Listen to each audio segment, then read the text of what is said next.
Então, eu vou estar falando para vocês sobre um tema um pouquinho espinhoso no debate ecológico, que é as redes criminosas que estão por trás, quer das estruturas econômicas, quer das estruturas políticas, né? Então, a gente hoje tem a convicção de que o debate em torno da exploração da natureza está nas mãos do crime organizado. E quando a gente fala crime organizado, a gente já tem em mente o que seja, né? Milícias, grandes organizações criminosas, máfia, mas existem outros modos de operação do crime que a gente vai trazer à tona para situar como eles controlam os debates ecológicos, tá bom? Então, parte do que eu vou falar tem como referência esses 3 grandes documentários, né? O primeiro do Ali Trabisi, que é O Mar Vermelho, também traduzido como Pesca Insustentável. Um outro documentário é esse documentário do Michael Moore, Planet of the Humans, e um documentário que foi veiculado, foi produzido pelo Leonardo DiCaprio, que à época estava à frente da instituição que debate a cultura de paz e os direitos humanos e a questão climática no mundo, né? Que é esse antes da inundação. Então, de alguma forma, à medida que eu vou tratar de alguns temas, esses 3 documentários serviram como referência para alguns dados que eu vou estar apresentando. A noção de ecocídio, né, eu tomo emprestado da Polly Higgins, que é uma advogada e ambientalista britânica que nos deixou há pouco tempo, e ela, de alguma forma, passou a vida toda tentando tipificar o crime de ecocídio como um crime contra a humanidade. Então, quando se destrói uma floresta, você não está atuando apenas no sistema ecológico isolado. Aquilo tem implicações sobre a vida de milhares de pessoas.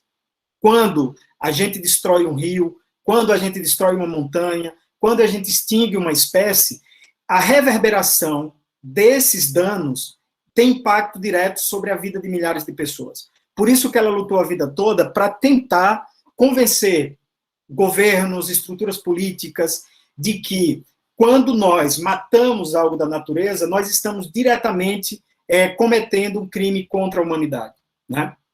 E eu tomo emprestado esse conceito dela de ecocídio para esse nosso bate-papo de hoje. Mas a quem interessa, de fato, a destruição ambiental? Já que nós estamos numa nave espacial, que é a Terra, né? Não sei se todo mundo sabe, um dado muito interessante é que a Terra, para dar essa volta na nossa galáxia, ela demora mais de 250 milhões de anos. Então, é uma viagem muito maravilhosa, né? Essa viagem que leva milhares de pessoas nesse barco fantástico, que é o nosso planeta, que é o único que tem mostrado, né? Vocês devem estar vendo aí as pesquisas em Marte, esse fantástico mundo de vidas por todas as partes. O problema é, se esse barco afunda, todos nós afundamos, todas as espécies, e sobretudo a espécie humana. Mas, diante dessa percepção de que, mesmo as crises ambientais mais dramáticas, como essa que nós estamos passando agora, da pandemia da Covid, por que ela não muda o padrão econômico, a estrutura criminosa que continua atuando na destruição da natureza? A quem interessa, de fato, o dano, o crime ambiental? Então, como eu havia falado no nosso bate-papo inicial, antes da nosso grupo ser derrubado, o debate ecológico que nós estamos tratando agora tem como pano de fundo a política e, por trás da política, a economia. Então, eu sempre digo que é a economia que controla os debates políticos, que, por tabela, controla a pauta ambiental.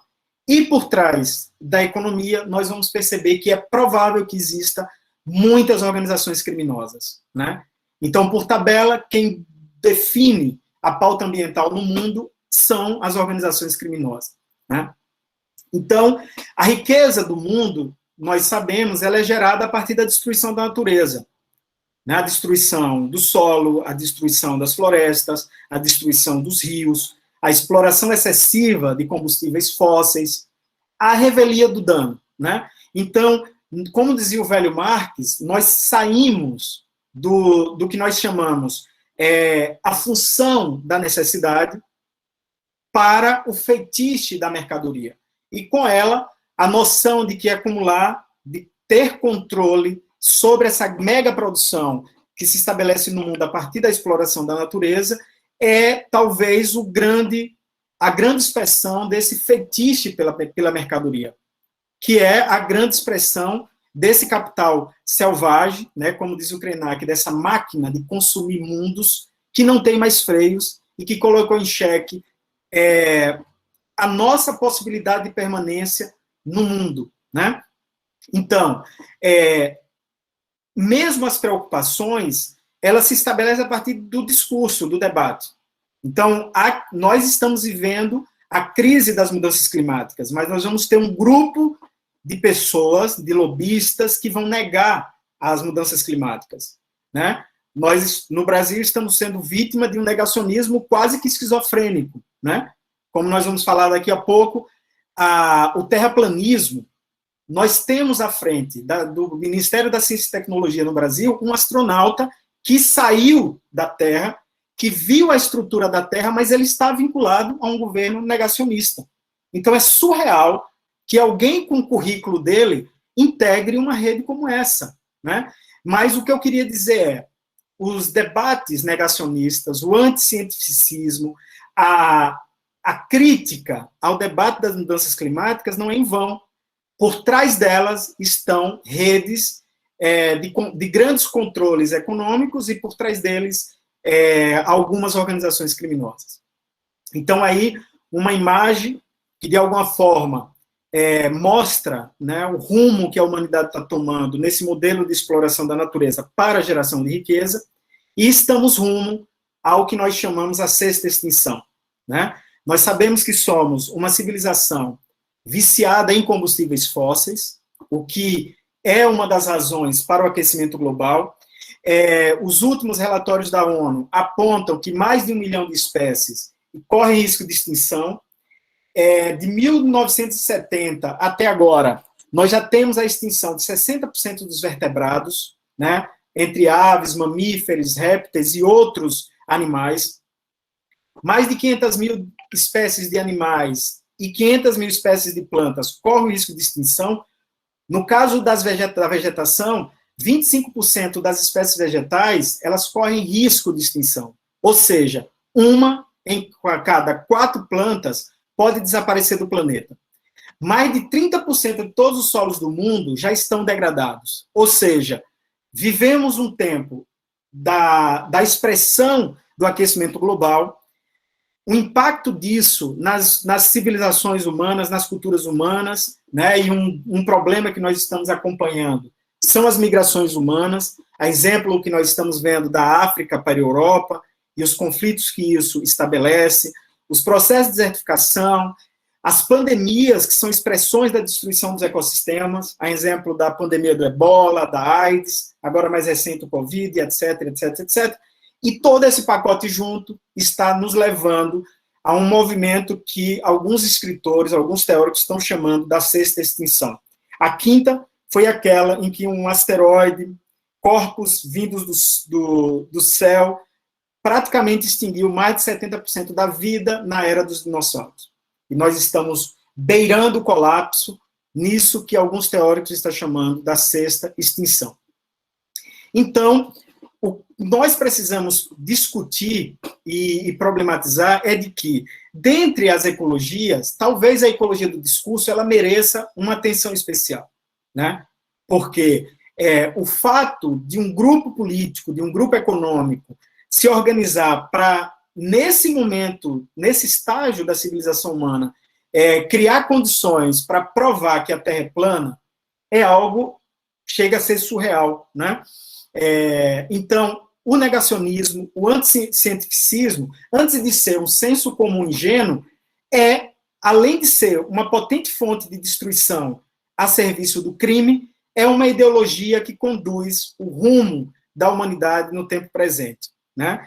Isso vale também para os negacionistas do aquecimento global, e aí eu destaquei o lugar do Marcos Ponte, né? Como é que ele sai do planeta, ele vê a forma da Terra e ele integra um governo que tem arrotado a ideia de que a Terra é plana, né? O que é que leva uma pessoa com o currículo dele a integrar uma rede política dessa natureza, né? Contrariando, talvez, o currículo dele, a história dele, Eu fico imaginando o que é para ele voltar a frequentar a NASA, esses espaços, e, de alguma forma, representando um governo que tem defendido a ideia de que a Terra é plana, né? Bem, mas nessa onda de destruição, eu quero tomar o recorte dos oceanos, né, como o Alitrabize apresenta no Mar Sangrento, né, no Mar Vermelho. Então, nós sabemos que os oceanos, eles são responsáveis por 80% da vida na Terra. E, ao contrário do que nós pensamos, não é a floresta amazônica que é o pulmão do mundo. São os fitoplânctos, né, os zooplânctos, sobretudo os fitoplânctos, que absorvem 4 vezes mais gás carbônico do que a floresta amazônica. Ou seja, essas florestas aquáticas, na maioria das vezes microscópicas, elas são responsáveis por mais de 85% do oxigênio que nós respiramos. Só que o oceano é um ecossistema. Dentro dessa nave espacial, ele é uma parte da nave extraordinária. E dentro dessa nave estão baleias, tubarões, golfinhos, que, de alguma forma, têm uma relação direta com essa floresta aquática que produz o oxigênio que nós respiramos, né? Ou seja, o oceano, que é o maior sumidouro de gás carbônico do planeta, ou seja, absorve 1/3 de todo o gás carbônico que nós produzimos, é um espaço da nossa Terra que está eminentemente ameaçado. Menos de 1% dele está em áreas de proteção, quando se estima que, no mínimo, 30% deveria estar protegido, né? Mas o fato é que a exploração dos oceanos, ela tem trazido uma questão radical para a conservação da vida no planeta.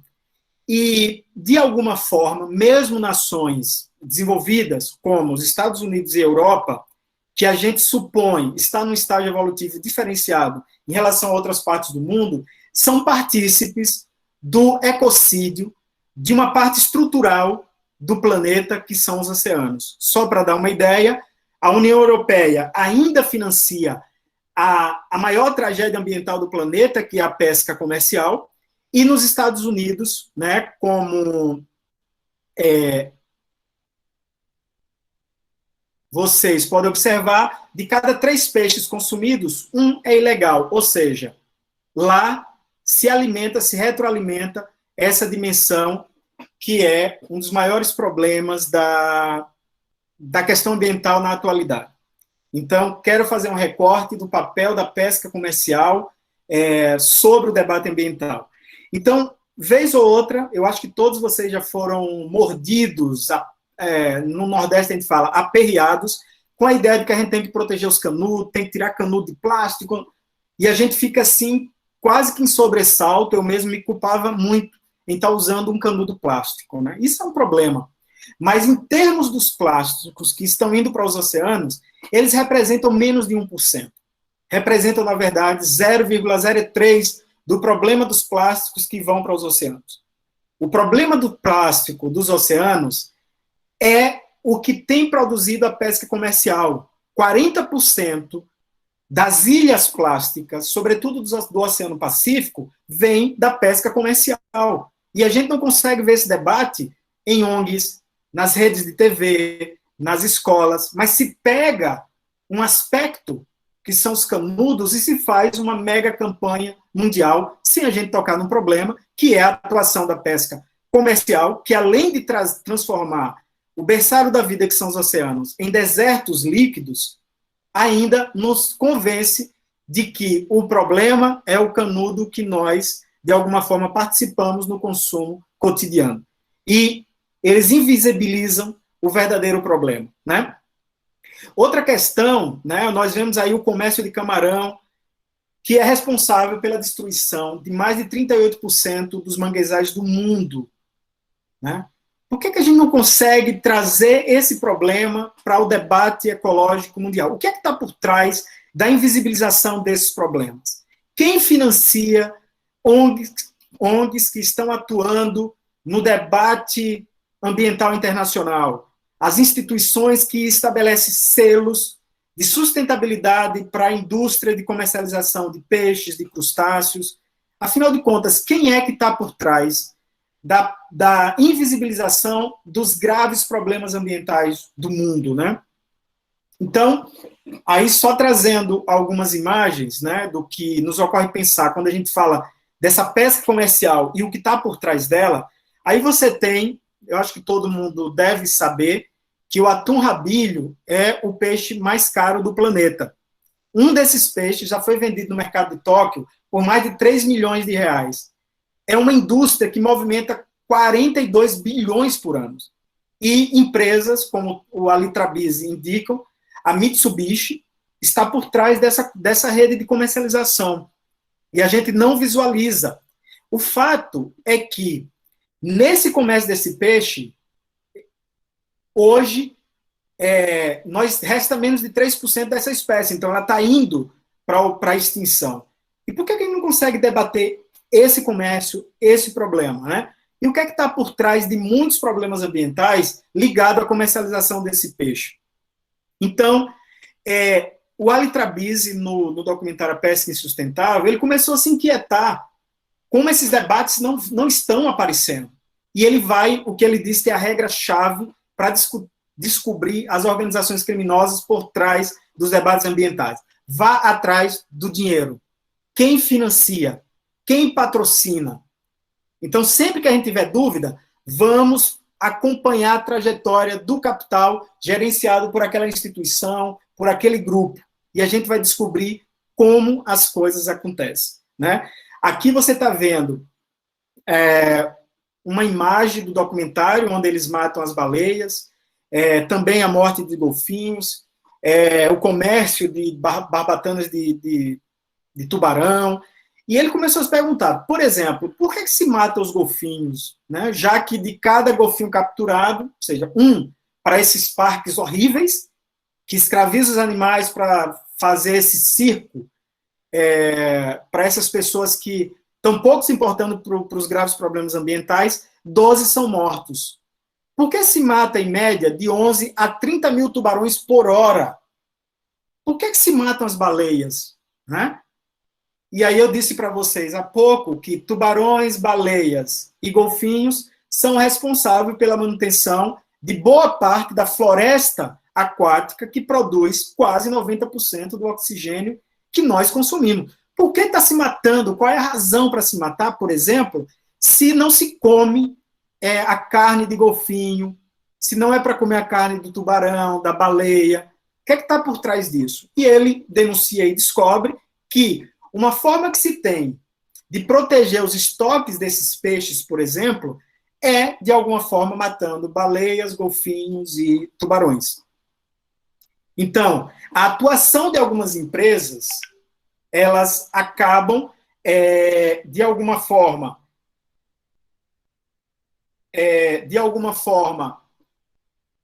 se comportando como uma organização que pratica o crime ambiental, mas que disfarça esse crime em campanhas, maqueia suas marcas, e acho que nesse momento da civilização chegou a hora da gente problematizar essa questão. Aqui você tem a imagem de botos da Amazônia sendo mortos para capturar uma espécie de peixe que é a piratininga, acho que o nome popular é esse. Então se mata o boto para que com ele se capturar essa espécie que é mais comercial. E essas populações de botos estão beirando o risco de extinção na Amazônia. E quando a gente vai olhar, o comércio da piratininga é estimulado, por exemplo, pelo Ministério da Pesca. Ou seja, a atuação de uma rede comercial no Ministério da Pesca no Brasil tem atuado diretamente para a extinção dos botos na Amazônia. E isso não é um problema, né? Isso não é um problema. Então, nós temos aí dois debates com relação à questão ambiental. Um é o negacionismo, que a gente já tratou. O outro é a negação. A negação é um conceito muito usado na psicanálise, na psiquiatria, na psicologia, que basicamente ela diz o seguinte: nós sabemos da realidade e uma forma de suportar a realidade é ignorando que ela exista, né? Por exemplo, eu tenho um debate sobre a destruição da floresta amazônica, mas eu não consigo relacionar a destruição da Amazônia com o bife que eu como todos os dias em casa, né? Eu não consigo relacionar os graves problemas ambientais com o meu comportamento de consumo.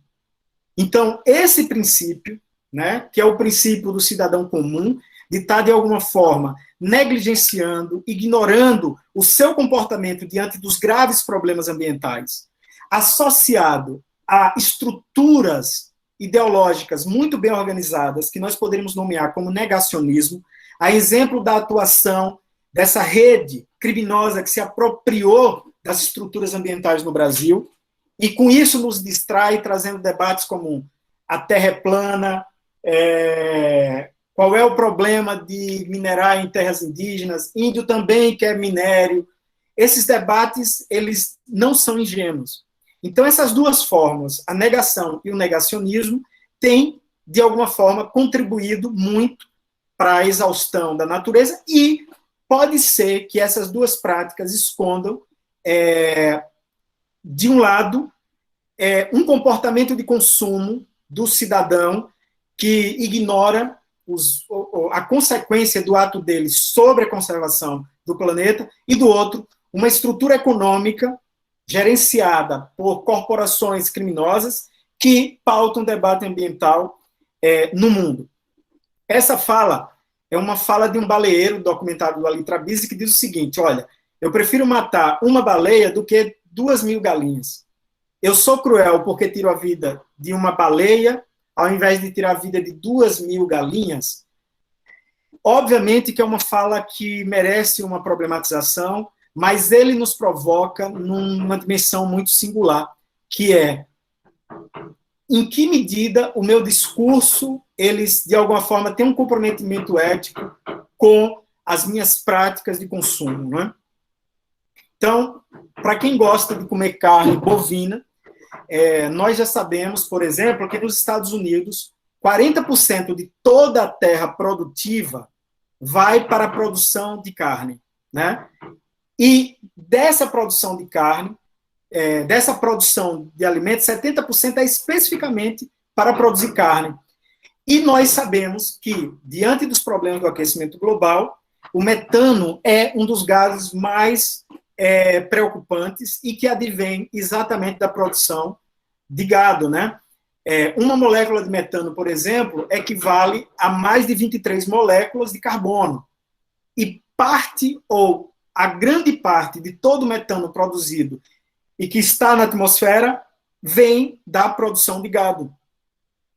Nós sabemos hoje que boa parte das florestas tropicais do mundo, sobretudo a Amazônia, está sendo derrubada para a produção de carne. Então, o que é que tem a ver o consumo de carne com os debates ambientais no mundo? Tudo a ver. Enquanto eu não parar de comer carne, fica difícil a gente trazer um debate ético sobre o aquecimento global, né?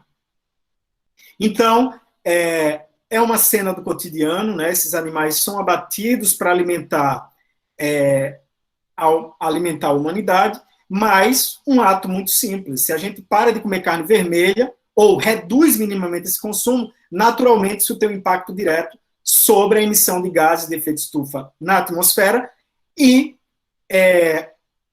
uma atitude simples reverbera numa dimensão em escala global, né? Eu quis trazer um exemplo da carne de boi só para relacionar que há algo no comportamento da gente que também tem relações com os grandes problemas ambientais do mundo, além da culpabilidade dessas organizações econômicas que insistem em destruir o planeta, né? E aí eu quero chegar no Brasil. Acho que a cena do Brasil nesses últimos tempos, a perplexidade é de que à frente do Ministério do Meio Ambiente está uma pessoa que está sendo denunciada por praticar crimes ambientais ou defender criminosos ambientais. Né? Todo mundo acompanhou. A Polícia Federal apresentou recentemente uma denúncia crime contra o ministro do Meio Ambiente, que se tornou famoso no mundo inteiro por criar essa frase: é hora de passar a boiada, inclusive aproveitando a pandemia. Eu queria defini-lo de várias formas, mas ontem, no Roda Viva, uma pessoa que eu admiro muito, que é o Krenak, ele já definiu esse sujeito para mim. Ele diz: esse sujeito é medíocre, ele é subserviente, ele está ali para executar um plano danoso para a soberania ambiental do Brasil. Ele participa de uma conspiração para transformar o Brasil num país que liquidou a sua biodiversidade. A gente precisa investigar o Salles. Ele deve estar a serviço de alguma bandidagem muito poderosa. Né? Então, eu me contemplei nessa frase do Krenak, mas o que Krenak está denunciando é, à frente do Ministério do Meio Ambiente, e o que a denúncia da Polícia Federal fez é provável que uma pessoa que representa ou que defende estruturas criminosas, que atua na destruição ambiental no Brasil, e obviamente que numa relação em cadeia internacional, possa estar atuando com essa legitimidade de uma estrutura política, né? Então, eu vou, para a gente problematizar ainda mais a gravidade da criminalidade por trás dos debates ambientais, eu queria falar da história do Esmond Bradley. Eu botei uma foto aí, mas não apareceu, depois vocês podem procurar a imagem dele. Ele foi um defensor radical dos elefantes e dos rinocerontes. Ele trabalhou décadas da vida tentando mostrar as redes criminosas por trás do comércio de marfim e chifres de rinoceronte, que tem levado populações desses animais à beira da extinção. Né? E ele vai dizer uma coisa que é um ponto-chave do nosso debate aqui. A alma do ecocídio é a corrupção. A corrupção em todos os níveis é provavelmente a principal causa, ele vai dizer, da caça ilegal de elefantes, mas é também da destruição da floresta amazônica, né, da caça do atum e tantos outros graves problemas ambientais. Então, a corrupção ela está como o principal aspecto da prática do crime de ecocídio.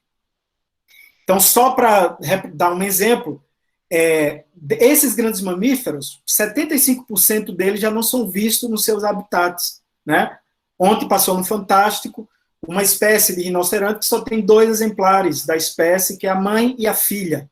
Então, não há mais probabilidade, está se tentando, mas é provável que acabou esses 2 exemplares, essa espécie, ela entra em extinção, né? Então, nós conhecemos a história da irmã Dorothy, que foi assassinada em 2005. Assassinada no Brasil, ela é norte-americana, mas trabalhou muito tempo no Brasil, que é um país, foi considerado em 2017 o país mais letal para ambientalistas. Nós vivemos no país que é mais letal para um ambientalista viver. Né? No mundo, segundo dados da ONG britânica Global Witness, de 2015, foram assassinadas 78 pessoas, desse total, 66% foi na América Latina. Então, a América Latina, ela é um espaço muito perigoso para as pautas ambientais. Né? E eu já destaquei o Brasil, de que foi considerado em 2017 o país mais letal para ambientalistas no mundo. Né? Só trazendo 2 exemplos, um bastante conhecido, que foi a luta do Chico Mendes, que foi assassinado em 1988, por defender a floresta amazônica, e mais recentemente, agora em 2019, o Paulinho Guajajara, que junto com outros indígenas, criaram o grupo Protetores da Floresta, e por essa razão, por tentar defender a floresta, ele foi um dos mais recentes assassinados em virtude da defesa ambiental no nosso país. Né? E aí eu quero, com vocês, falar um pouquinho da nossa trajetória aqui na nossa luta de um movimento que nós estamos ajudando a estruturar, que é o Salve Serras. Mas antes eu queria que vocês vissem essa imagem de atuação de uma empresa no topo de nossas serras. Né? Espero que dê para vocês verem.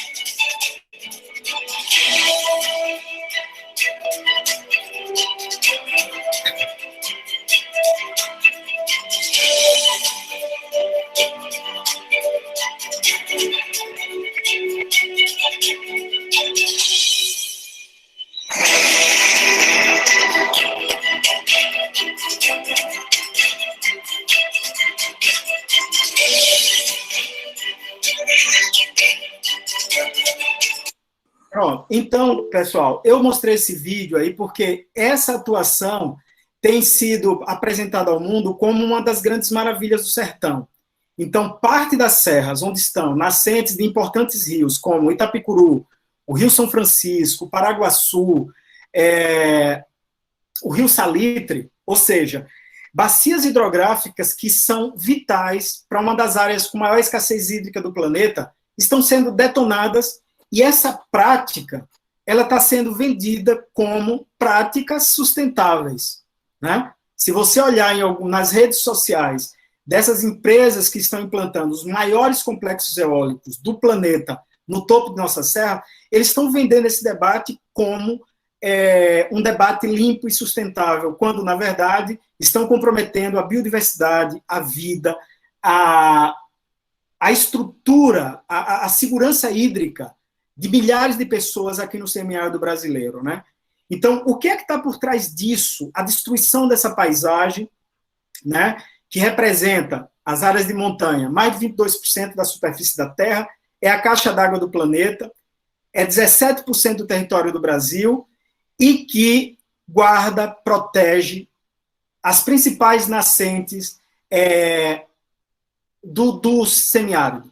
Aí está um pouco do espaço em que está sendo implantado esses mega empreendimentos, que é a Serra do Espinhaço, que já foi praticamente detonada pela prática da mineração, né? Minas Gerais, que o diga, o desastre de Mariana, de Brumadinho. Então, assim, como é que essas práticas, que o mundo todo está vendo, que é extremamente destrutiva e nefasta, está passando com o discurso de sustentabilidade? Né? O que é que está por trás disso? Né? Então, nesse aspecto específico das montanhas, a mineração, né, que nós já conhecemos a prática dela desde a era colonial, exploração do ouro, do diamante, etc, etc, etc. Na era colonial, você tinha um modelo de subjugação que os colonizadores chegavam aqui, matavam os nossos índios, escravizavam. Então, era um crime com uma certa legitimidade pelo poder colonial, né? Passou-se os tempos, o nosso país virou uma suposta democracia, com uma constituição e etc, etc. E o fato é que a exploração minerária continua numa velocidade absurda, com destruições assim que não dá para mensurar, e que a riqueza gerada por essa destruição não fica no Brasil, né? Somente 2% de toda a riqueza produzida pela destruição minerária no Brasil fica no Brasil. Para onde está indo 98% dessa riqueza produzida com extração mineral no Brasil? Por que é que uma lei, como é o caso da Lei Candir, legitima essa estrutura? Quem sustenta essa lei que de alguma forma, mantém o Brasil como uma colônia de grandes potências, de grandes bancos, de grandes corporações, que estão em nações ultradesenvolvidas, como a Suíça, Canadá e etc, etc, que de alguma forma inviabiliza a soberania nacional, mas que a própria estrutura política do Brasil legitima isso com o nome de ilegalidade. A Lei Candir, que é uma nova atuação desse modelo colonial, garante que a exploração de 98% da riqueza minerária do nosso país vá para fora e isso seja legal. Quem é que está por trás dessa rede? Por que não é um debate político para mudar, para estabelecer a soberania no Brasil? Por que essa riqueza não fica no Brasil? Né? Quem controla e legitima essa forma de colonização? Nós não ficamos com a riqueza, mas ficamos com o passivo. Né? O caso de Mariana, que é um dos piores desastres ambientais do planeta, destruiu uma bacia hidrográfica inteira. Jacobina, que está aqui perto, nós hoje vamos debater às 17 horas os abalos sísmicos. Nós temos uma barragem de rejeito que está em cima da cidade e é onde está grandes empresas de extração de ouro. Então, assim, como é que a gente pensa essa relação entre soberania nacional, que é um debate estabelecido por um importante movimento ambiental no Brasil, que é o MAN, de alguma forma, a garantia de que esses passivos ambientais vão ser minimamente trabalhados, ou a gente vai ficar sempre à mercê de uma lógica colonial que explora a riqueza e deixa a gente na vulnerabilidade desses passivos ambientais que são cada vez mais presentes no nosso cotidiano, né? Então, como é que a gente faz uma reversão dessa pauta, considerando que por trás desses grandes conglomerados econômicos há estruturas que elegem deputados, elegem presidentes, elegem governadores, que de alguma forma estabelecem as regras como as leis devem ser pautadas no nosso país, né? E por trás, sobretudo, da mineração, quem estuda os impactos da mineração na América Latina vai ver que há muitas redes criminosas por trás dela, há muito assassinato por trás dela, né? E por que não se toca nesse assunto? Porque isso não é um tema que deva ser pautado como um problema a ser debatido como aspecto central da soberania do nosso país, né? Aqui é uma serra, aqui em Saúde, né, que a empresa atuou aí no topo dessa serra explorando durante 2 anos, de forma ilegal. Quando ela foi autuada, ela sumiu do mapa. O máximo que o INEMA conseguiu pegar foram alguns equipamentos, mas as grandes máquinas sumiram, os donos ninguém sabe onde estão. Então, como é possível uma empresa de mineração trabalhar durante mais de 2 anos num espaço e some do mapa? Então, quem de alguma forma mantém a invisibilidade desses grupos econômicos que estão praticando crimes ambientais por trás da mineração, por trás da devastação das florestas, do assassinato de nascentes e rios, né? O que é que está por trás disso? Aqui está um pouquinho a visibilidade do passivo ambiental da mineração de cobre, aqui em Jaguarari, que é minha cidade natal. E o que eu queria dizer para vocês esse modelo de exploração, eles não têm interesse na preservação da sociobiodiversidade, né? Que se dane a sociobiodiversidade. Então, como eu falei para vocês, nas Serras do Sertão estão sendo implantados os maiores complexos eólicos do planeta. Aqui em Campo Formoso, já 2 grandes serpentes de complexos eólicos já foram instalados. Nós recebemos agora a informação de que está muito apressada a tentativa de implantação de Tombador, que é um complexo eólico próximo de Jacobina, e aqui na região de Saúde, que é onde estão as principais cachoeiras do sertão, as principais nascentes do Paraguaçu.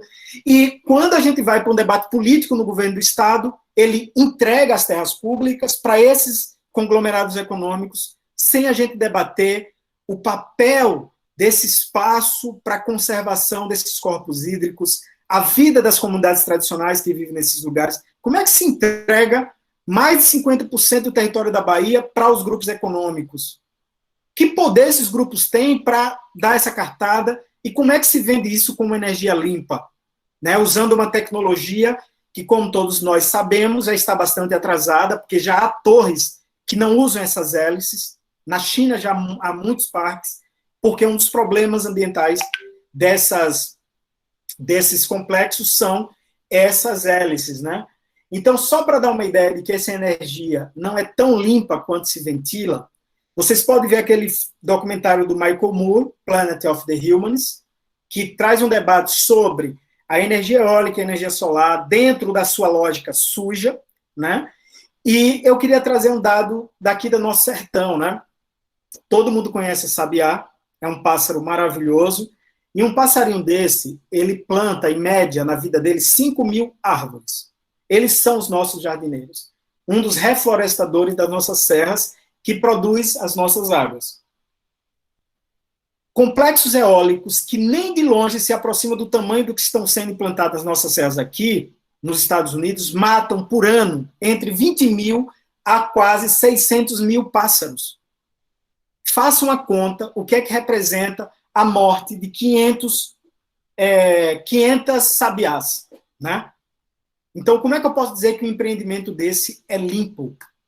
Né? Como é que eu não consigo trazer, diante da gravidade que é a destruição das nascentes, a vulnerabilização das comunidades, a extinção de muitas espécies, Como é que eu não consigo debater isso? E por que isso está tão rápido? Porque os órgãos de fiscalização estão a favor desses empreendimentos econômicos?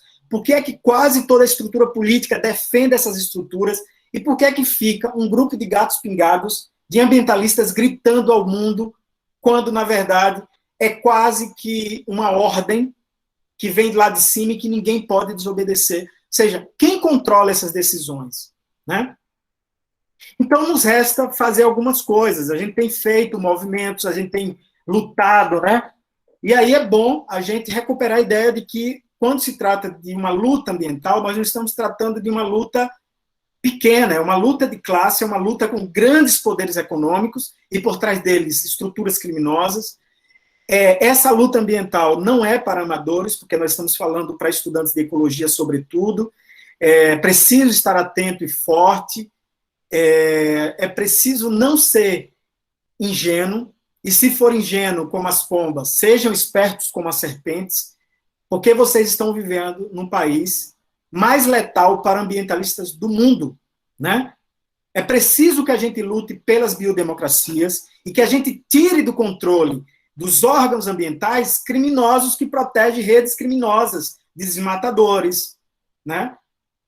Isso é o que o Leonardo Boff, no livro dele, O Tal da Libertação, discute como as biodemocracias que a gente precisa fortalecer. Né? Na Europa está em curso um movimento ultra-radical, que é o Ecologia em Transição, que não pactua com esse modelo criminoso de destruição da natureza. São radicais, né? E eu acho que o mundo exige um pouco de radicalidade. E a gente tem que entender que a luta ecológica é uma luta contra esse poder econômico que está enraizado em estruturas criminosas que, por tabela, controla a cena política. Quantos deputados são eleitos por essas corporações econômicas? Quantos lobistas nos Estados Unidos são mantidos por essas corporações? Se a gente for olhar no Brasil, hoje, o Congresso Nacional vai ter muita gente que tem subsídio dessas grandes corporações econômicas. E que, por trás desse jogo perverso, que está colocando em risco a nossa vida, a corrupção é, de fato, a grande expressão do ecocídio, desses crimes contra a natureza. E, ao invés de só estar apontando, é preciso também pautar qual é a nossa responsabilidade nessa cena, não para a gente estar se culpabilizando porque a gente usou um canudo. É importante não usar canudo, mas por trás do dano ambiental dos plásticos nos oceanos, não é o nosso canudo, são a rede de pesca comercial que está destruindo os oceanos, colocando em risco a parte mais importante do planeta, que são as florestas produtoras de oxigênio e que absorve boa parte do gás carbônico que a gente emite, que são os oceanos. Ou seja, esse jogo todo é um jogo de discurso, é um jogo de poder, né? E a gente tem que entrar nessa cena. Porque o que elegeu o Trump nos Estados Unidos foi uma rede de mentiras, associado a uma série de manipulações. No Brasil não foi diferente. Nós estamos pagando o preço por causa do que eu chamo a ecologia do discurso, que usa as fake news, essas redes digitais, para disseminar coisas absurdas, mas que funcionam. Né? Está aí a consequência. E que agora nós temos que entender que a ecologia do discurso, que é uma ecologia do poder, precisa ser pautada, a gente precisa chegar nessa cena. Né?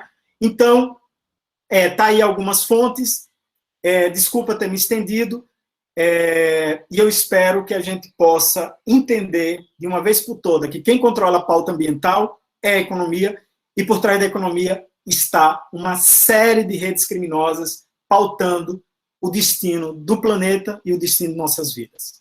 Muito obrigado. Ótimo. Boa, Juracy. Muito bom, velho. Muito, muito bom. Como eu sei que você já tem uma atividade, né, às 17, eu já vou, de novo, parabenizar. Foi muito legal. Pegou em pontos aí muito bacanas.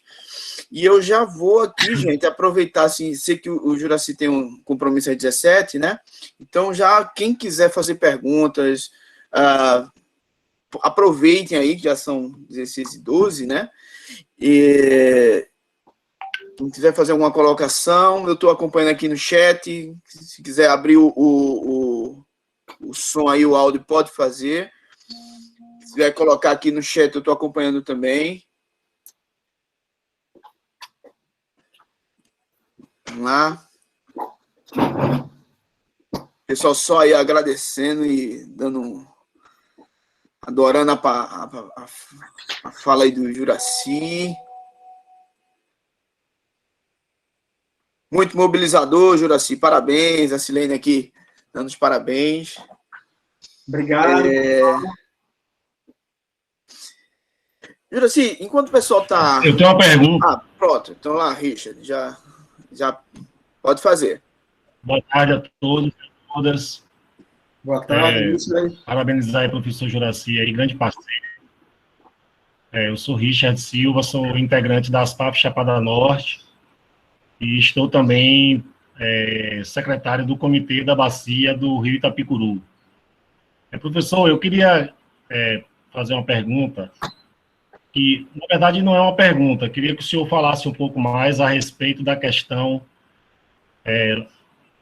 relacionada aos impactos, né, aos possíveis impactos que essas torres eólicas, né, que está previsto que seja o maior parque eólico do mundo, né, mais de 1.000 torres nessa Serra da Jacobina, em áreas de nascentes, e o movimento Salve as Serras, aí, que o senhor conhece muito bem, né, um dos fundadores, acompanha já essa questão, e os impactos relacionados à questão do turismo, né?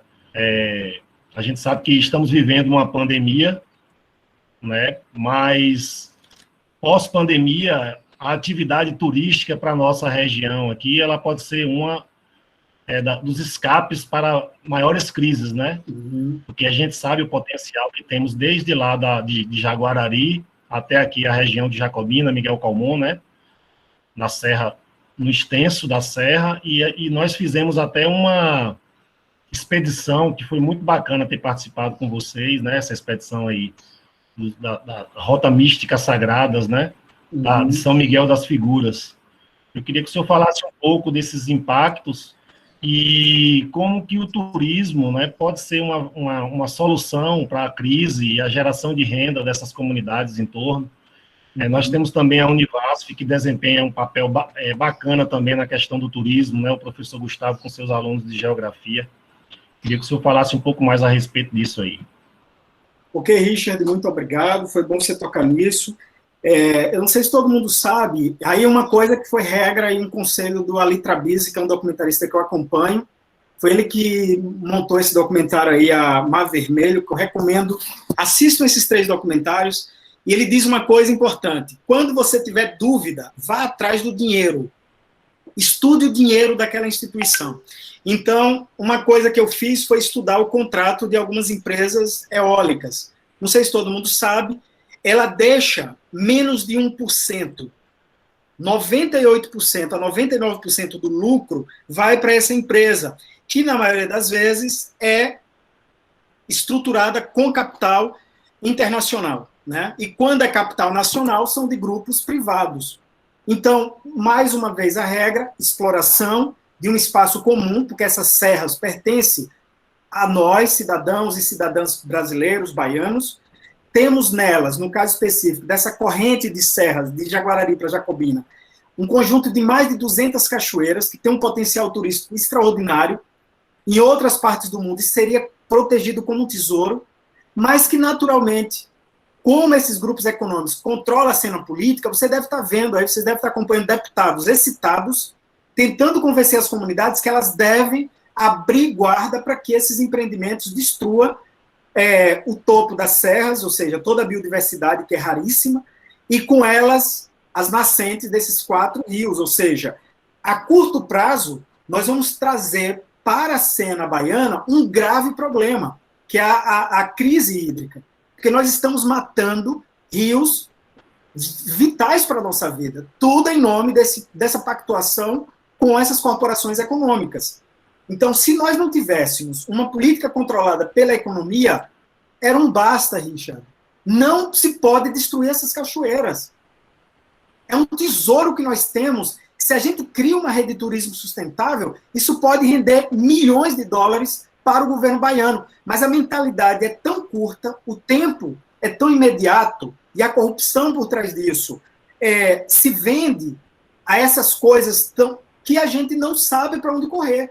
Você foi prova disso. Nós fomos convidados pelo órgão que fiscaliza, e a fala dele foi: o empreendimento vai sair de qualquer jeito. Como vai sair de qualquer jeito? Se o empreendimento mata as nascentes, que mata os nossos rios, tem que ser proibido. Isso é a lógica mínima. Mas o órgão que tem a responsabilidade de alguma forma olhar e punir, já chega para a gente dizendo vai sair de qualquer jeito. Você corre para o governo e o governo emite uma instrução normativa que libera esses terrenos que são dos povos tradicionais, sobretudo as comunidades de fundo e feixe de pasto, para esses empreendimentos. Inclusive, são essas corporações econômicas que vão fazer o debate fundiário, estabelecendo contratos absurdos com as comunidades, e quando há resistência, como é o que está acontecendo na borda da mata, naquela região que o nosso amigo Rubem está lutando, fomentar o conflito entre comunidades, conflitos perigosos. Então, assim, nesse momento, o governo da Bahia está abrindo mão de um tesouro que poderia trazer a sustentabilidade, porque nossas cachoeiras são maravilhosas, e a implantação desses complexos, que já vai trazer esses danos todos que eu falei para vocês aqui, eles falam que é sustentável. Eu só mostrei uma cena deles detonando com dinamite os topos da serra. Se você botar 2 neurônios para funcionar, quantos nascentes sobreviveria a um estrondo daquele? São quilômetros e quilômetros de áreas de topos de serra destruídas. E, nesse momento, sobretudo, no complexo de saúde, que é onde estão, assim, a garganta das principais grandes cachoeiras do sertão, é onde vai estar sendo implantado, o Richard falou uma quantidade de 1.000, o Ministério Público está debatendo, porque é insano, e alguém tem que fazer alguma coisa, né?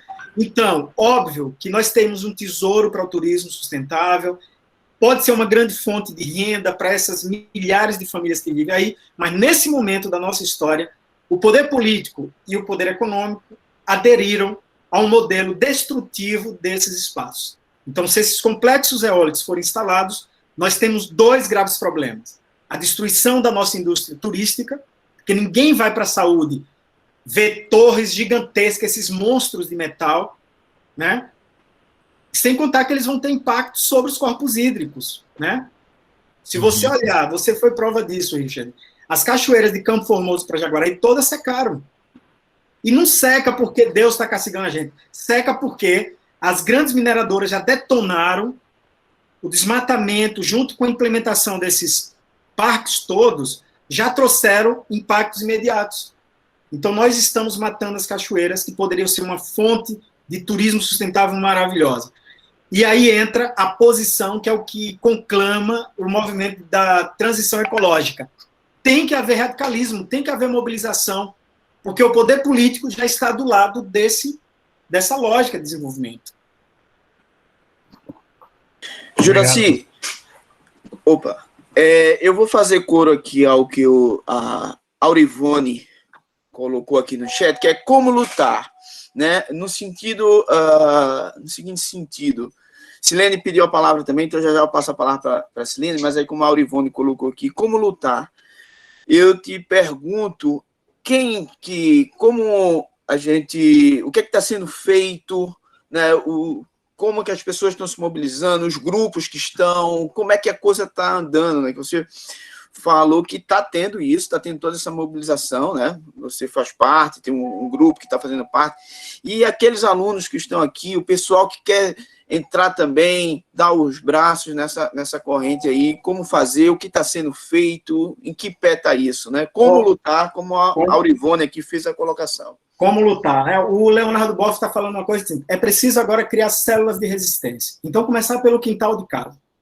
Né? Nós, na Serra ali, temos um núcleo que já se relaciona com outro núcleo, que é o Salve Serras. A gente está passando em diálogo com os comitês de bacia, os movimentos sociais como o MAN, a CPT, os movimentos quilombolas, o Comitê de Bacia, aí tem Gustavo, que é presidente do Comitê de Itapicuru, que está muito engajado. Então, assim, são microcélulas que estão criando uma resistência, mas ainda é uma resistência que se depara com um monstro poderoso, que é a estrutura política, e por trás dela, a estrutura econômica, e por trás dela, a estrutura criminosa, que a gente não vai estar dando nome, mas quando a gente vai esmiuçando aí. Então, como lutar contra isso? Né? Veja, eu vou dar um exemplo pulando do Brasil para os Estados Unidos. Nós temos uma mudança climática que é um grave problema. Foi feito o Acordo de Paris. Os norte-americanos elegeram Trump, Trump saiu do Acordo de Paris porque não acredita em mudanças climáticas. Os norte-americanos tiraram Trump, botaram Biden, Biden voltou aos Estados Unidos para o Acordo de Paris. Então, primeira regra é a luta política. A gente tem que chegar nesses fóruns, os vereadores, os prefeitos, os governadores, a gente tem que estar nessa luta política, né? E é momento de estar junto, assim, o que a gente pode fazer nas redes, né? Nós temos o Salve Serra, quem puder se engajar com a gente aqui, quem não puder no Salve Serra, tem um Comitê da Bacia, ajuda aí. Se não for no Comitê de Bacia, vai na escola, vai numa rádio, e isso vai gerando o que o nosso amigo Nicoleles fala, uma rede articulada de pensamentos. Eu mesmo, por exemplo, ouvindo o Krenak, meu pensamento está altamente conectado com o que ele está falando. Eu sei que muita gente aqui, a gente fala a mesma língua, né? Então, não tem outro caminho, é lutar. Tem que fazer alguma coisa, né? E aí, eu diria o seguinte, assim, para quem...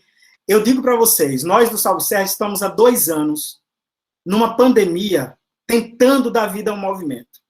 Do meu lado, eu tenho milhares não, mas dezenas de pessoas que têm filhos e não se mobilizam para nada.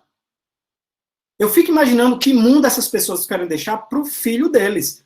Porque está vendo um movimento como esse no quintal de casa e não consegue dar a mão, deixando que a destruição da cachoeira, do rio, e quando não, tem gente que ainda apoia essas redes destrutivas, né?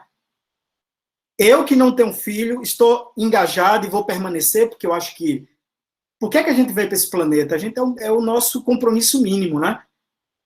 Mas eu acho que chegou a hora das pessoas caírem a ficha, porque se esse barco afundar, e está afundando, vai todo mundo.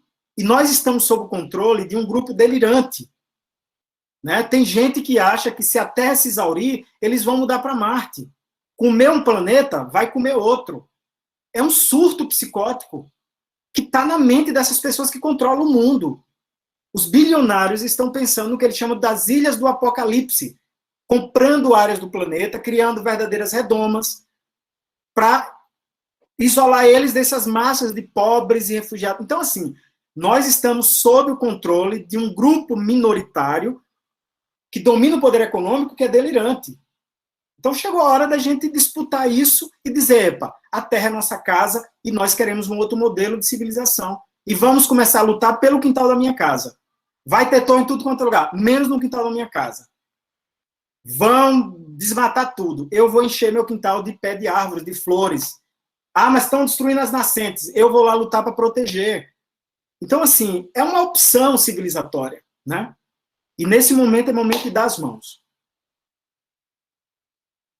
Ótimo, muito bom. Silene. Na verdade, complemento a pergunta de Hernani e de Aurelene, e não é pergunta, é para que você reitere, Juraci.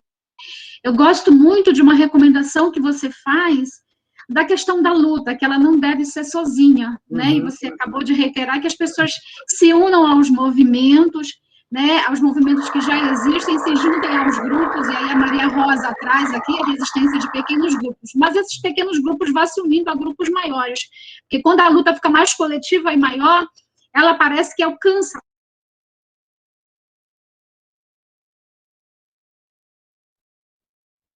Para quem pensa em iniciar a luta sozinho, né, porque parece que ela não tem tanto alcance, né, quando ela é mais coletiva, como se uniu aí o movimento Salve as Serras, um faz uma ação daqui, outro dali, aí juntam essas ações, articulam, como você falou. Porque a gente vê aí que a artilharia é pesada, né? A gente acabou de ter uma prova aqui da baixaria, né, de como as estratégias baixas e vis que eles usam né? Recentemente, por exemplo, eu tive numa reunião daqui da prefeitura sobre a avaliação do decreto que constituiu as unidades de conservação. E aí tinha uma pessoa, um professor universitário, inclusive, que estava defendendo veementemente, parecia um lobista, né? Eu nunca havia participado de uma reunião, mas eu já, com essa luta que vem travando, participando com você, com o Gustavo, né? Vi como eles se pronunciam, como eles chegam, né? Informando que havia dezenas de pesquisas para essas serras de Bonfim, que o empreendimento das eólicas já estava chegando para as serras de Bonfim, e o quanto isso ia trazer impostos, CEFENs, contribuições economicamente para o município, né? E aí as pessoas que estavam lá ficaram assim de olho grande, né? Aí eu me limitei a dizer, não, mas vamos lá, peraí, essas unidades de conservação, elas são um pleito muito antigo das comunidades aqui, dos movimentos que lutam pela proteção do meio ambiente e tal. Vamos verificar direitinho esses decretos, porque essas atividades também precisam ser compatíveis com o modo de vida dessas populações que estão nessas serras, né?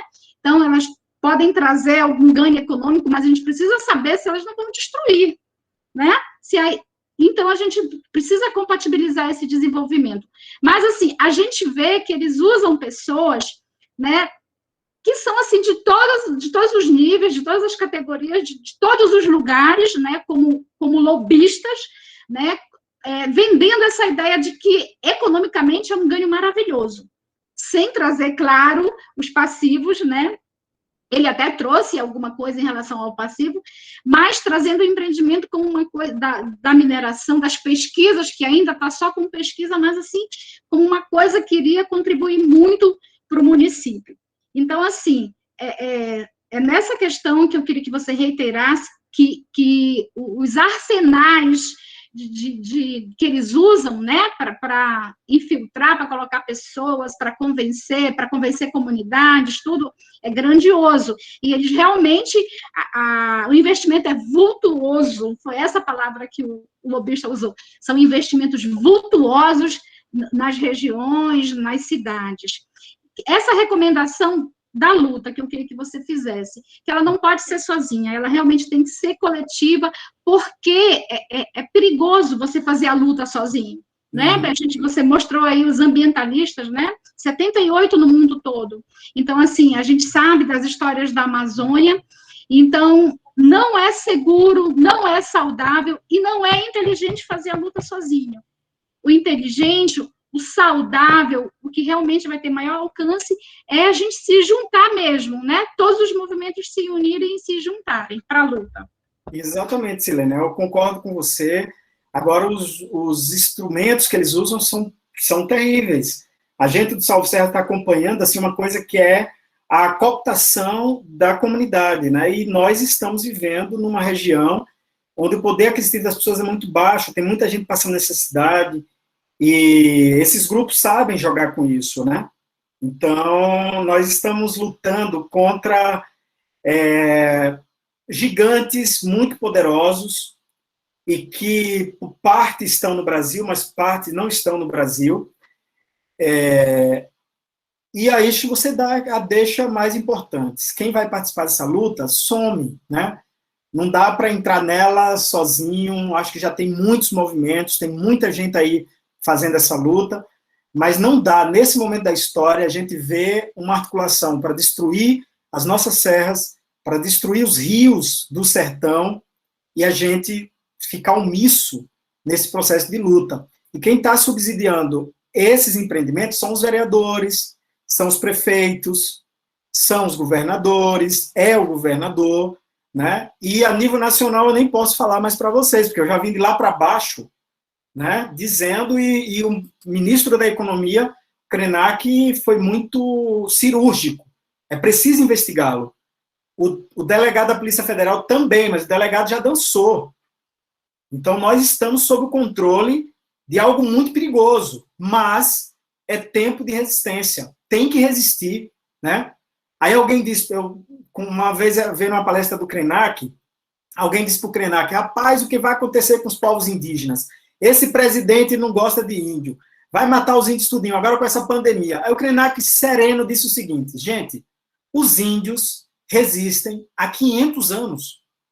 O medo que eu tenho, e a pergunta que eu faço é, como os não indígenas vão sobreviver a esse governo? Quando ele disse aquilo, eu disse, meu Deus do céu, é a profecia. E ontem ele reafirmou isso. Gente, olha a quantidade de pessoas não índias que estão morrendo, e os índios permanecem na resistência. Então, eu sei que tem muita gente que está desesperada, assim, uma desilusão profunda, e dá mesmo, né? A gente está muito traumatizado com essa pandemia. Essas estruturas aproveitaram a pandemia para literalmente passar a boiada. É cansativo, mas, gente, é resistir. Não tem outra saída. E vamos resistir juntos. Minha mãe dizia uma coisa que eu sigo o conselho dela. Uma vara, a gente tora. Mas quando a gente junta várias varas, num feixe de lenha fica mais difícil.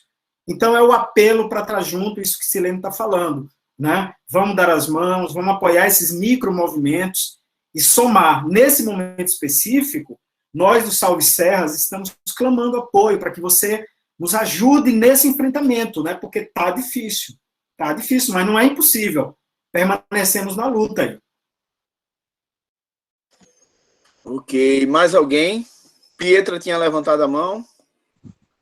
Fernando de Paulo Afonso. Boa tarde, Fernando. Juraci. Boa tarde a todos. Boa tarde, Fernando. Ô, Juraci, como é que você está, meu querido? Beleza? Estou aqui, fui reinfectado. Estou em casa. Todo mundo aqui em casa, cara. Tá todo mundo com Covid, mas a gente está se cuidando, né? Veja só, eu vou mandar uma foto depois, vou compartilhar no grupo uma foto de navios na costa da Argentina, pesca predatória na costa da Argentina. Essas fotos são de satélite. Aí eu vou mandar para o grupo do Zap, tá? Para você tirar a dimensão da quantidades de belonaves que estão fazendo uma pesca criminosa e violenta contra todo o ecossistema dos nossos oceanos. Meu abraço, foi um prazer te ver. Obrigado, Fernando. Manda aí para a gente ver essas fotos. Beleza. Gustavo? Gustavo? Pronto. Boa tarde, né? Parabéns, Juraci. Acho que foi uma excelente explanação, né? Uma excelente discussão. Eu queria só que você comentasse um pouquinho, né? Quando a gente fala assim, dessas iniciativas locais, quando você fala que eu vou tomar conta e vou cultivar o meu quintal, né? Porque a mudança eu acho que tem que começar da gente, né? Falar um pouquinho dessas iniciativas locais, né? Porque eu acho que muitas vezes a gente briga, né? De dentro para fora, para a gente conseguir fazer essas transformações acontecerem. Então, só ressaltar um pouquinho essa questão, essa discussão que a gente tem, que é um coletivo de entidades, do qual o Salve Serra também faz parte, nessa briga por proteger as serras, né, que é a briga por essa área de proteção ambiental das nascentes do Itapecuru, que tem por aqui. É sempre importante divulgar e colocar para abrir para todos, né, que hoje já é um projeto e está só aguardando financiamento para esse projeto. E a gente tem que brigar e cutucar nossos políticos, né. É uma pena que não deixaram a deputada continuar nessa discussão aqui, porque seria importante dela também ouvir essa discussão, né?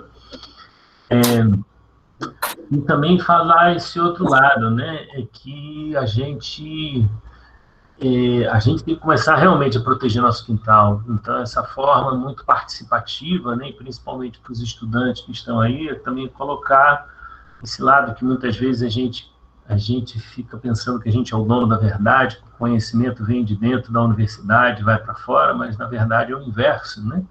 A gente organiza o conhecimento, mas o conhecimento mora lá fora, é tradicional, muitas vezes está lá naquelas comunidades e a gente tem que conversar com elas e fazer elas cuidarem do quintal delas, começando a cuidar do nosso. Então, era mais um comentário mesmo, né? E parabéns pela apresentação muito boa, viu? Obrigado, Gustavo. E aí você está coberto de razão, assim, é uma luta coletiva, né, e você, de alguma forma, está à frente de um comitê muito importante, que é o do Itapecuru, e eu acho que essa pauta das nascentes aí, que você também está, é vital hoje, né, obviamente que vai depender de uma série de fatores, mas a gente está na luta aí. E quando eu uso a metáfora do quintal, Gustavo, assim, eu gosto muito de usar ela até para me comprometer, porque é fácil dizer faça, né? Quantas pessoas chegam para a gente assim, Juraci faz isso, faz aquilo, eu disse, esse pessoal acha que a gente é desocupado, porque ele não faz também, né? Mas para a gente fazer, a gente tem que ter um mínimo de coerência. Eu trabalhei um tempo na Amazônia, você sabe disso, trabalho lá com o grupo do professor Alfredo, e foi o período em que a Amazônia foi detonada para a ampliação dos pastos para gado. E a gente denunciava aquilo, mas eu comia carne de gado. Eu disse, meu Deus, é muito contraditório, assim, eu detonando. Então, eu disse isso para vocês, pare de comer carne vermelha, que é comer é um ato político, né? Comer é um ato político. Então, assim, eu só posso pedir isso para vocês depois que eu parei de comer carne. Porque seria muito incoerente eu dizer, pare de comer carne, porque isso é um problema ambiental, eu comendo carne, que é o que muita gente faz. Faça isso, faça aquilo, mas eu não faço, né? Então, acho que a metáfora do quintal de casa é começando com essas decisões, né? Parar de comer carne vermelha é um ato político revolucionário, a gente precisa dar movimento a isso, né? Porque a gente está debatendo. Agora, para além dessa metáfora, tem algo concreto. Nós moramos, acho que eu e você, nós somos vizinhos, numa comunidade que está chegando mineradora, está chegando parques eólicos, e a gente não vai fazer nada. Eu moro numa comunidade, Serra dos Morgados, em que, quando eu fui estudar a comunidade, aqui, eles relatavam que corria um rio, morreu. Mas como morreu? Tinha 60 nascentes, só tem uma. O que foi que aconteceu? Morreu. O que é que a gente vai fazer? Tem que fazer alguma coisa, né? Então, eu estou lutando, trabalho em alguns lugares fora do Brasil, tenho rede fora do Brasil, não sei o que tal, no Brasil, mas hoje minha luta é no quintal de casa, é na serra. E é a partir dessa luta que eu me engajo a uma rede que está lutando também por outras serras, por outros lugares. E acho que, nesse sentido, a metáfora do quintal é essa mudança, é a nossa ética, né? É a gente olhar para dentro de casa, assim, dizer, o que é que eu posso fazer aqui que vá ter uma reverberação nessa luta, um engajamento, né, E eu tenho dito, os meninos lá na Serra têm se apavorado, porque está chegando muito empreendimento, e é muito desmatamento, e vocês viram aí, o pessoal detona o topo, que é gigantesco. E eu tenho dito assim, podem fazer tudo, eu tenho 11 tarefas, eu vou encher as 11 tarefas de árvores. E não é metáfora agora não, eu vou fazer antes de morrer, eu vou deixar no meu quintal uma mini floresta, né? Então, acho que é um pouco isso, assim, desde a metáfora de que você precisa trazer coerência para o que você fala, e aí eu acho que é muito incoerente a gente falar do desmatamento da Amazônia e a gente não tocar na questão do consumo de carne, né? Como é bastante incoerente a gente se engajar com a instituição, uma ONG se engajar na luta contra o palitinho, o canudo, que é menos de 0,1% do plástico dos oceanos, e a gente não denunciar a atuação da pesca comercial, que é responsável por quase 50% das ilhas de plástico dos oceanos. Mas essas redes comerciais, é elas que financiam as ONGs que liberam selos, né? Como é que eu penso que os manguezais são espaços importantes do planeta e eu compro camarão, que é responsável por quase 40% da destruição dos manguezais? Então, eu também não como camarão. Eu sei que parece algo absurdo, mas, assim, é essa posição do quintal que a gente tem que se engajar, porque senão fica bastante contraditório, né? A gente dizer, faça alguma coisa e eu não fizer, a gente tem que fazer. Ótimo. Gente, eu acho que sinal de que a fala de Juraci foi maravilhosa, que já estamos aí bem avançados aqui na hora, né? E então eu vou fazer o seguinte, eu vou agradecer a todos, né? Vou suspender aqui as perguntas e tal, mas eu acho que Juraci já fez isso, mas eu queria que Juraci desse uma palavra final, né? Eu acho que esse teu tua última resposta aí provocada pelo Gustavo já, de certa forma, já trouxe a tua mensagem principal, mas aí uma palavrazinha final, Juraci, e agradecer mais uma vez a tua disponibilidade de ter vindo aqui tocar num tema muito, muito legal, muito atual, né? Eu acho que foi um dos principais Eco em Casa, né? Porque traz toda essa necessidade de um engajamento, de um envolvimento, de uma questão política, sobretudo, como o Gustavo falou, né? O conhecimento está fora, a gente na universidade organiza, né? Então, como que nós aqui, acadêmicos, alunos, professores, e quem está na sociedade, de uma maneira geral, pode engajar cada vez mais nessa luta. Tá? Então, Juraci, agradecer mais uma vez e passar a palavra para você fazer umas considerações, alguns convites, um chamado. Eu quero falar só de uma coisinha assim que eu vi o Krenak falando ontem, que é o que eu penso assim. Nós temos todos os motivos para ser pessimistas. É um momento de muita dor, né, civilizatória. Quando a gente estuda esse controle econômico, a gente vê 200 pessoas controlando metade da riqueza do planeta. Eu fico assim, é surreal como é que 200 pessoas controlam uma riqueza equivalente a quase 5 bilhões de pessoas. Como é que essas 5 bilhões de pessoas não reagem? Né? Como é que eles mantêm o controle? Isso é que é fantástico, né? Desde a colonização, há mecanismos que eles sabem usar muito de docilização das massas, e quando a gente vê tanto problema, que é o momento que a tendência é ser bastante pessimista, né? E o Krenak, assim, que lida com esses debates há mais tempo, ele fala sorrindo, né? Ele ri.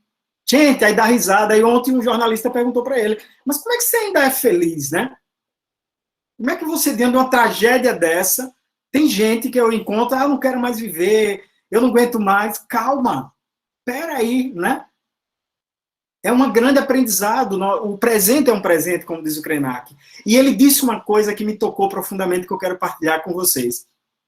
Ele diz o seguinte, olha só, existir é um grande presente. Por mais que doa, ver passarinhos, comer cereja, tomar sorvete, tomar um café, que eu adoro, meus amigos também que vão lá para a Serra, tomam sempre um café comigo, poder abraçar uma pessoa, mesmo que agora a gente esteja um pouco limitado, mas vai dar tudo certo, ler um livro, olhar as nuvens, a chuva. Gente, isso é um presente maravilhoso.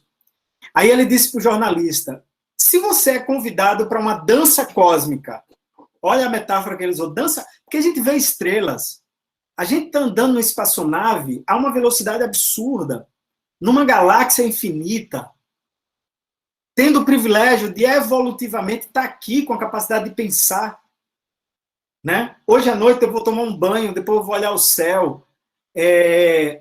Isso tudo é maravilhoso, a revelia da dor. E isso é a dança cósmica, que aí, baseado na minha crença, que o grande espírito nos presenteou. Existir com os passarinhos, com as plantas, com os nossos semelhantes, é maravilhoso. Então, se nós formos convidados para essa dança cósmica, que razão nós temos para um pessimismo? Né?